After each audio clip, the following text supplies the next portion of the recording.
Hi guys, James at RampantLionReviews again for you today with another beer review. For this one we are going to stick to Sweden and we're going to head a little bit north for this one and we're going to go back to the capital city, Stockholm. And this is a brewery who I've been reviewing fairly regularly over the last couple of months. So for this one we are going to return to Pang Pang Brewery, which literally translates into English as Bang Bang, but we're going to have a taste of their latest release through the Local och Småskaligt assortment. So this one is called Improvise. It comes in at 6.6% ABV and it is an IPA, this one, and it's got 3 different varieties of English hop in it, which I haven't encountered too often before. I think there's 1 or 2 of them that I've never encountered, but one of them I have heard of before. So very curious to see how this one turns out. As I said, this beer was released as part of the Local och Småskaligt assortment in Systembolaget on the 1st of July 2020, but definitely nice to return to Pang Pang once again, and I hope that you guys enjoy my take on this beer as well. So let's see how we get on then.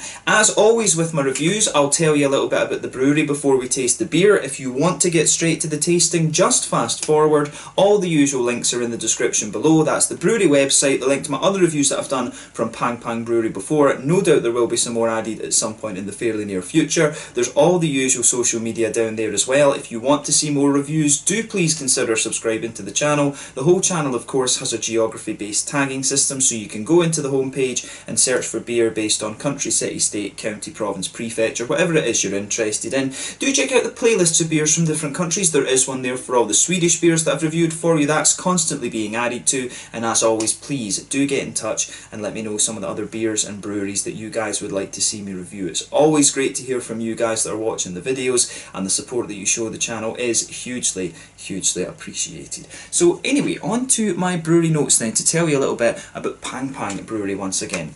So Pang Pang Brewery are based in an old brewery in Hökarängen in Stockholm, and the company was founded by Fredrik Tunedal back in 2011, which makes it the oldest craft brewery in the city of Stockholm. So he'd been involved in the restaurant business for a number of years before he decided that he wanted to brew beer for himself, and he started off the company with 50,000 kronor of savings when he was only 25 years old, and apparently he built the first brewing equipment himself using old dairy tanks and things like this, and all the beers were brewed in very small 750 litre batches. In the early days they mainly went into local restaurants in Stockholm, but they're now available through the order system in Systembolaget and you can get them nationwide. In 2015 in July, Fredrik also began some experimentation with distillation. I think it's some gins that he does, if I remember correctly, and I don't know if he does a rum. Something tells me in my head that he's done a rum before, but I honestly can't remember for sure. But the beer production at that point in time in 2015 was very small, but by 2018 he managed to scale up the production to be around 75,000 litres of beer per year. As of July 2020, when I am producing this review for you, they've produced about 90 different beers, and I think since the turn of the year of 2020 they've been releasing at least 1 beer per month through the Systembolaget order system in the Local och Småskaligt lists. I've had some really good ones over the last little while. I've had the Boy Juice, which is their kind of regular IPA. They have that one in the shop in Hansa in Malmö, so that's a regular on the shelf there. Last month I had the Respect Wood, and before that I had another, it was like a strawberry cake stout or something like that, and then there was another one that was a double IPA if I remember correctly. So yeah, I think the next beer that I have from these guys has to be one of the sours or something like that. I do need to have a go at one of their sours, because it has been mainly the kind of straight up beers that I've had from these guys. But before that, my first review from them was their it was a cookie stout if I remember rightly, but that was a way back in like 2016 or something like that, so a very long time ago that I reviewed this beer. I hadn't reviewed anything from these guys in a good long time, actually, when I returned to this brewery at the start of the year. But yeah, they're doing some really interesting beers, and this is one that caught my eye because you know, Pang Pang, I have been impressed with their beers recently, and this one had a few unusual hops in it. So yeah, that's the reason I got this one to review for you this month as well. And you know, the Local och Småskaligt lists always kind of throw up some very interesting stuff. So yeah, that's all you really need to know about Pang Pang Brewery for the moment. As I say, the oldest craft brewery in the city of Stockholm, which is pretty impressive. But But yeah, if you want to learn more, check out the brewery website. You can follow them on Facebook and Instagram to keep up to date with all the latest goings on, and of course you can check out the Rate Beer, Untappd and Beer Advocate pages to learn more about all the different beers that these guys have done. So yeah, let's go on and actually have a taste of this beer then. So I'll just let you have a little look at the artwork then before we open it up. So as you can see, there is the Pang Pang symbol there. It's the little kind of, as I say in Swedish, Pang Pang literally means the same as saying bang bang, as in, like, you know, guns, like double barrel gun, boom boom, essentially. But yeah, as I said at the start of the video, this one is a 6.6% IPA, and the hop varieties in this are Godiva, Olisana and Mystic, which are 3 varieties of English hops. So yeah, I've had 1 or 2 of these before. To tell you a little bit about the hops, because I looked these up, to see what you're supposed to get from them, and then we'll talk about what we actually get from them in the tasting. So Godiva and Olisana are 2 of the kind of new wave of high alpha acid English hops, if you can call them that.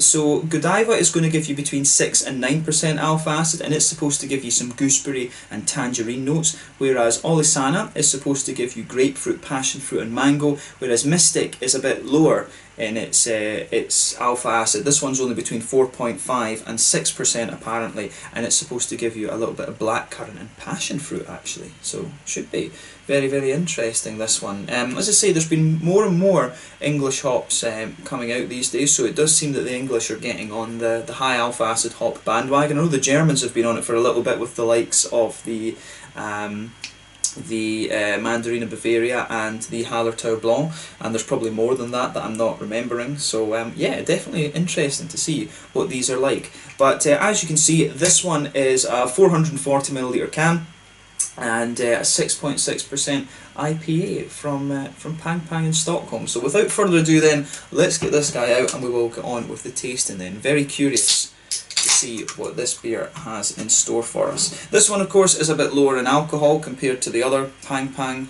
beers, Pang Pang IPAs I've had recently. I think both of those have been double IPAs, so they've been like 8%-ish monsters.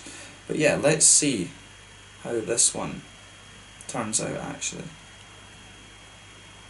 There we go. There we go. So yes, as you can see and as you would expect from this one that's more of a New England IPA, this one. If we shine the light through it, it definitely leans towards the orangey amber end of the spectrum. Head on this one's retaining pretty well actually, so you can see there's a solid 1.5 fingers of a frothy, I would actually say kind of cream coloured head, to be honest with you. It's very, very creamy. That it's a little bit bumpier towards the top, so obviously that is going to fade away rather quickly, but towards the bottom of the head it is very, very foamy, so that should retain quite a little bit. There's 1 or 2 big bubbles sticking towards the side of the glass. There's a few little ones going up towards the bottom of that head there, but you know, overall it does look very, very nice. If I put my fingers behind the glass, there is a small degree of transparency to this beer, but it is pretty damn opaque, to be honest with you. But you know, we're under no illusions. This one is, just by appearances, a New England style IPA. So yeah, New England style IPA with New English hops. Yes, that's maybe the intention there.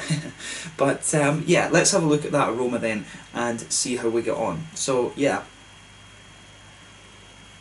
Oh, I tell you something with this, straight away. I've always said that English hops have this really herbal character to them, and straight away you get that out of this beer.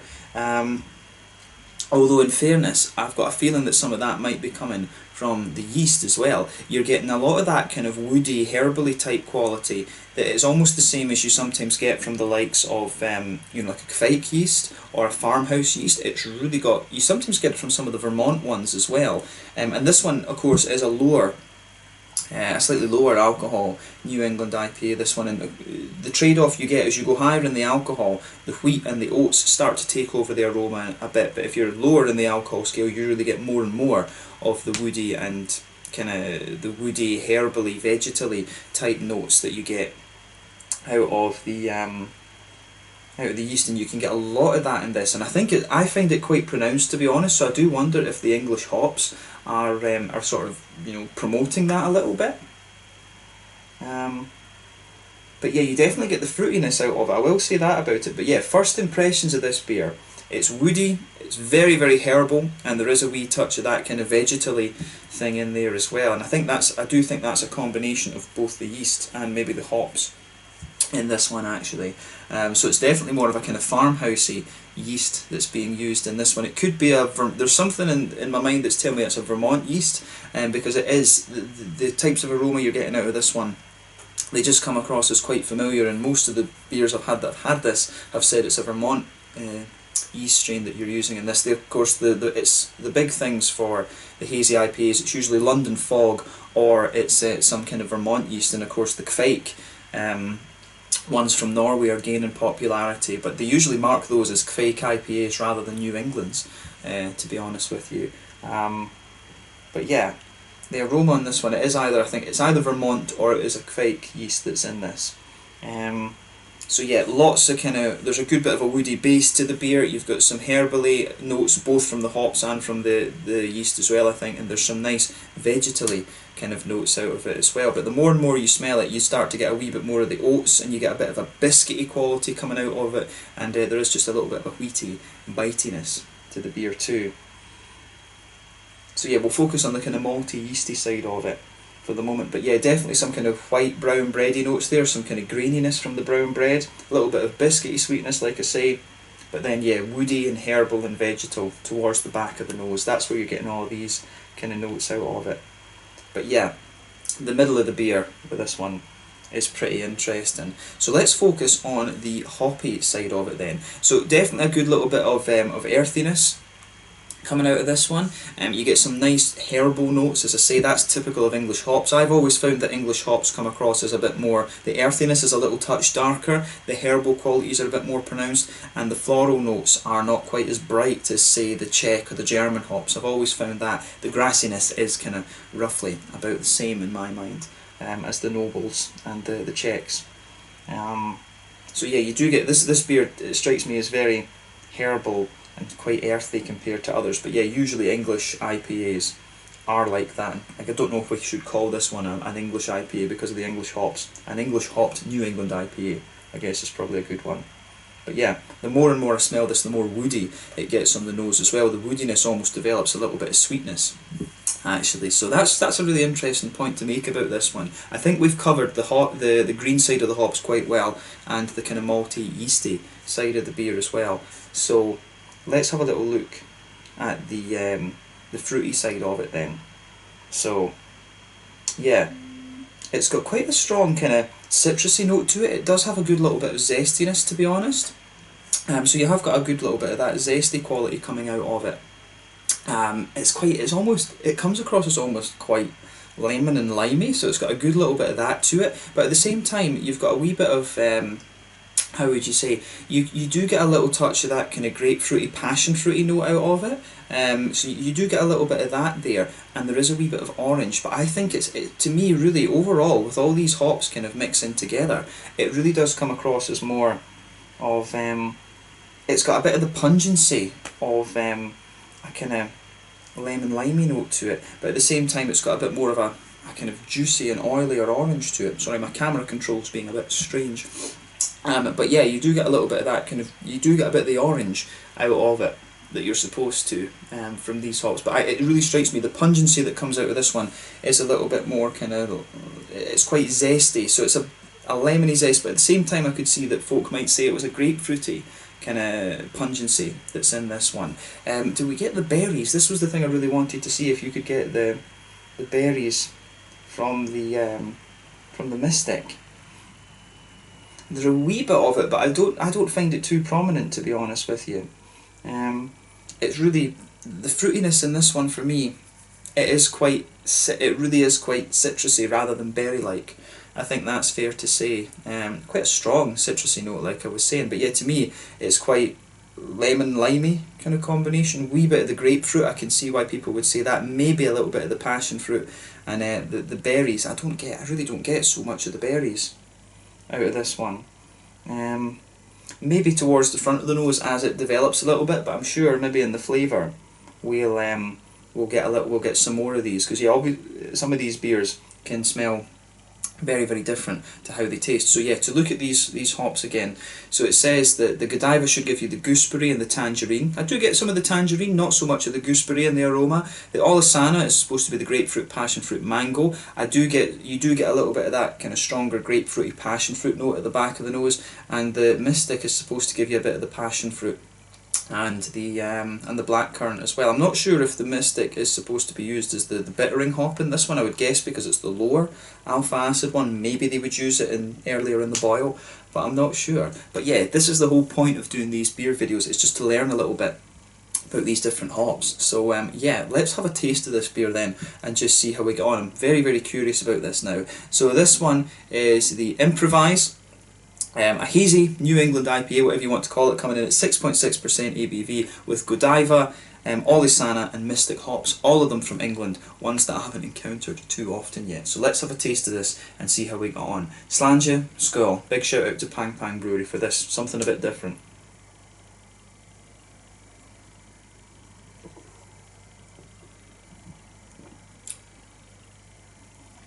Got a fright there, I thought I was going to drop the glass. Yeah,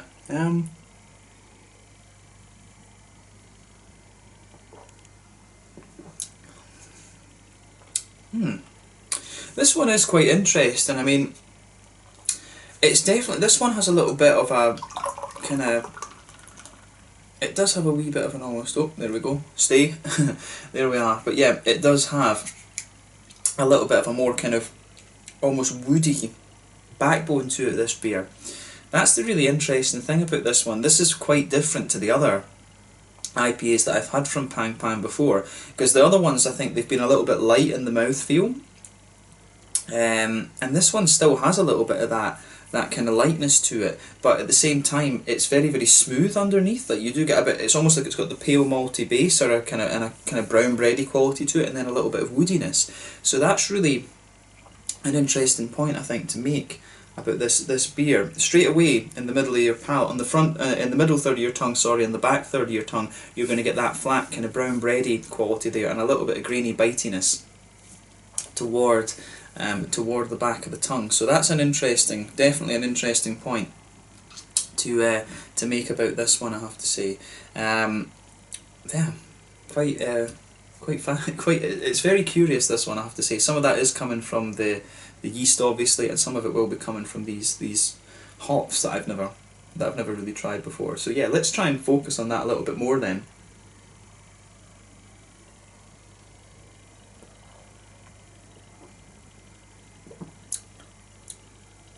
Yeah, definitely. So as I say, you do have a little bit of that. You've got a kind of pale malty base to this one, that blankets the middle of the palate. As you go further back into the back third of your tongue, there is a wee touch of a kind of wheaty, there's a slight wheaty bitiness to this one. It's not too prominent. I mean, does it say, does this beer contain wheat malt? Oh yeah, it does have wheat malt in it. It says it's got wheat and oats in it. It almost tastes a little bit rye-like. It doesn't say rye malt in it. It doesn't say rog malt, it just says, yeah, it says Veta malt or havre, so yeah, wheat malt and oats. It does have a little bit of that kind of rye breadish quality to it. That's what for me really forms the backbone of the beer. But yeah, as you go to the back of that, if you go to the final third of your palate, definitely a little bit of a grainy, slightly spicy character coming out of this one, which is interesting. You do get some of those woody flavours and a little bit of a vegetally kind of quality developing out of this one as well. That's most definitely down to the yeast. As I say, I think maybe a Vermont ale yeast, or maybe it could well be a Kveik yeast in this, but I think they would say if it was a Kveik yeast. But yeah, it's interesting how that develops. The more and more you go into the aftertaste, the more herbal it gets, and the more sort of woody it begins to lean actually. But the sort of spicy rye bread that this beer has is quite nice. Middle of your palate, you've got some really nice, as I say, you've got a little bit of that kind of brown bready quality in there. If you go to the back, the front corners of your palate, sorry, and move diagonally back, you'll get a few woody notes out of it as well. But yeah, I do like how it does kind of combine there. The wheaty notes, as I say, you've got a wee bit of wheaty bitiness towards the back of the palate, mixing in with that kind of grainy spice. But other than that, I don't find this beer overly wheaty, if that makes sense.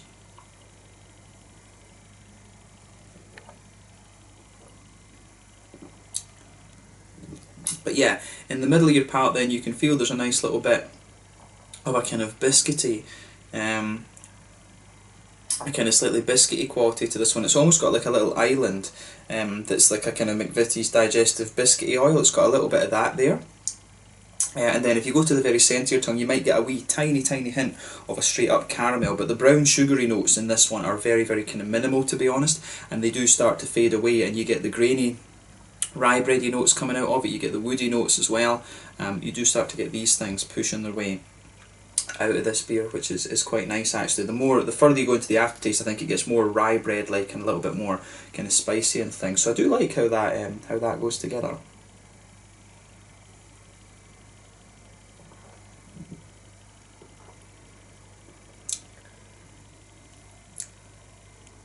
Yeah, this is an interesting one. I do like how this how all of this sort of pulls together. For me, this one is really nice, and it's one that grows on me a little bit. I'm not usually a kind of fan of the IPAs that are too grainy and too vegetally and woody and things like that, but yeah, this one does grow on me a little bit. And in fairness, the way that the sort of malt based and yeasty side of this beer is constructed is actually quite suitable for these English hops. As I say, the stronger earthy and more herbal character, it does, the way that this is put together in the middle of the palate does suit what you'd associate with English hop flavours. It is more of a, it does strike me as having a bit of that traditional English IPA character to it, which is interesting. So on the hoppy side of the beer then, the back corners of the palate, you've got a nice little bit of earthiness there. As you move further forward along the sides of the palate, it does gradually become a little bit more herbal, and you do get some nice floral aromaticity towards the front corners of the palate. Round the very front curve of the tongue, it's definitely a little bit lighter and more grassy in my mind, but it does have a little bit of kind of citrusy zest around that front edge of the tongue, which is interesting. But now we're going to focus on the front third of the palate, and that's where you get the nice oily bubble, where the juicy fruity esters push their way out of the beer.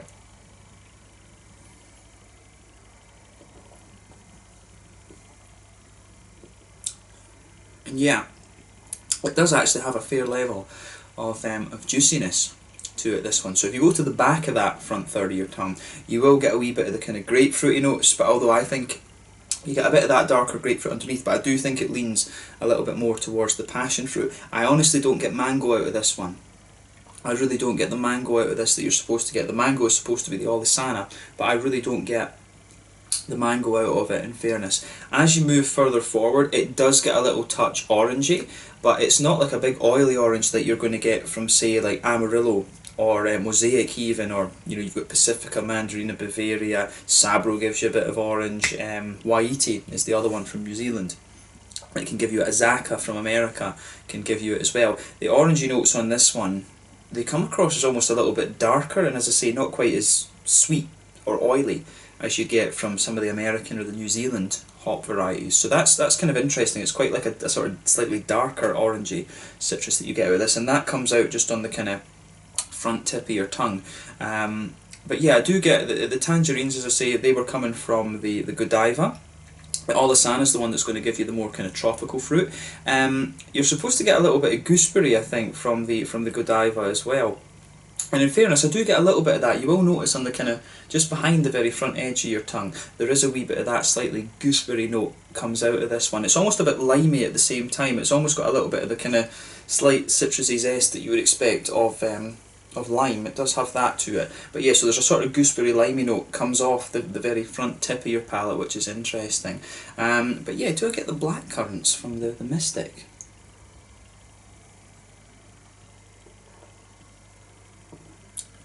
In fairness, yeah, there is a wee slightly berryish note there. I don't know if I'd necessarily pick out that it was black currants. I might think it was more of a slightly figgy. Yeah, that's a slightly lighter kind of figgy flavour coming out of it. And yeah, that it kind of sits around the edges of the tongue. If you go right round that kind of front edge, if you just move in a little bit, it's almost like you do have a wee slightly juicy figgy quality there. But as I say, at the kind of front curve of your tongue, if you like, there is a bit of that gooseberry note there, and it's almost just got a wee touch of lime in it as well. So this is why I'm saying to you, I always find it interesting when you encounter hops that you haven't really had before. It's always interesting to read a little bit what you should get from them, what the hop farmers and things like that do, because they brew like small pilot batches of these beers and then taste them. And it's interesting to actually taste the beer and then think about what types of flavours you're getting. But it's a really interesting and very curious combination of hops that's in this. And as I say, with the kind of more earthy and herbal notes that you get out of this beer, along with the slightly woodier and grainier yeast, if you like. It really is. It's like a New England IPA, this one, but just with a more English touch to it. It's like a tradition. It's almost like a kind of real ale brewery in England having a go at brewing the New England IPA. That's how this one, I think, you could kind of sum it up quite nicely for me. And you know, this is one of these beers, I like reviewing things like this because it's one that really tests your palate. And you know, after like nearly 2,300 beers, you know, you can review your Goses, your Berliner Weisses, more of the kind of New England hazy IPAs and stuff, but I love things like this that do actually make you sit down and think, right, this is what I'm getting out of this, these are new hops. This is why I kind of started this channel, is to sort of learn about beer. I mean, I'm a bit of a foodie in that way. I like tasting lots of different stuff, but at the same time, the chemistry side of me, I've told you numerous times I studied chemistry as my first degree at university. The ingredients side of things really interests me. I like all this. You see, oh, this thing does that, this little piece does this. I really like that about beer. That's one of the things that really got me interested in it, is all these different malts and all these different hops, and to learn about 3 new English hops that I think I've encountered. I'm sure I've heard of Olisana once. I think that's the only. Maybe Mystic. I might be telling you lies. I've got a feeling I might have encountered Mystic before. But yeah, these 3 hops are basically new to me. I've not really got much knowledge of these, so interesting to learn what they should give you and then to actually see how it comes out in the beer. So thumbs up to Pang Pang for doing something a bit different and for testing my palate a bit. I do like things like this. But yeah, I like what they've done with this one. This is why I keep an eye on the Lokal Småskalig list, because you can find really random stuff like this, and the quality of brewing in Sweden is really high because of the strength of the alcohol laws and the home brewing culture that's developed as a result. But yeah, this one is pretty damn nice, I have to say. In terms of the mouthfeel then, you know, this is a fairly mid-bodied IPA. The carbonation is very smooth. It does have a wee bit of an oily character to it. At the same time, you get a little bit of the wetness. I mean, you get good water quality in Sweden these days. In the middle of Stockholm though, or I think it's North Stockholm, Hookeringen, if I remember right. But you know, it is in the middle of the city, but you know, you still get that kind of cleanliness to the beer that you normally get with the Nordic brewed beers, of course. The hoppy bitterness in this one, I think we're talking, you know, the standard 30, maybe 40 IBUs out of this beer is at a push. The earthiness, I think, makes it, the earthiness and the kind of herbal qualities, they sort of make it resonate a little bit more, so it maybe feels a little bit more bitter than it actually is. But the malt base, as I say, quite, you know, mainly quite smooth. That's been contributed to by the yeasty side of the beer. That gives you a nice smoothness there. There is a little slight grainy dryness develops as you go further into it. A little touch of sweetness in the middle of the palate, and the fruitiness for me is quite zesty. It's not really a juicy fruit, it is just a little bit more zesty rather than anything else. But yeah, an interesting beer, this one, and I'm glad that I was able to review it for you here on the channel. This one was pretty cool. So I think, yeah, the name for this one, Improvise, I think suits it quite nicely, because you're not going to find many beers with these English hop varieties in it. So yeah, thumbs up to Pang Pang Brewery for this one. They've pulled off something pretty damn interesting here. So yeah, have a go at this beer. I mean, is it going to like blow the head off you and things like that compared to, you know, the Stigbergets, the OOs and all of these kind of things, these really well known IPAs? Probably not, but at the same time it is a very kind of quirky one. If you're like me and you like to sort of expand your palate and expand your knowledge and things like that, then this is one that you should try for the kind of novelty aspect of it. But you know, generally speaking, Pang Pang are another nice brew. I do need to try and get one of their sour beers. That has to be, I've said that in the last 2 videos, I think, that I need to review one of their sour beers. I really need to get on that and try and review one of those for you. In the next with the next Lokal Småskalig. I'll need to put one of those in the basket and just order it along with my August order, should we say. But yeah, let's leave it at that for this one. So this one was the Improvise, a 6.6% IPA, New England hazy IPA with English hops in it, from Pang Pang Brewery in Hookeringen in Stockholm here in Sweden. A really quirky beer, this one, interesting for me to review, so I hope that you guys enjoyed it as well. So yeah, thank you again for watching. Check out my social media, let me know your own thoughts on this beer in the comments section below. Let me know what your favourite beers are from Pang Pang Brewery as well. Do let me know some other beers that have the Godiva the Olisana and the Mystic in it. If you've come across them, that would be interesting to try. But yeah, this was a quirky beer and I really enjoyed reviewing this. Until the next time, Slàinte just now, and I'll catch you guys later. Slàinte, Skål, make sure you check out Pang Pang Brewery, and if you can, have a taste of the Improvise. Cheers.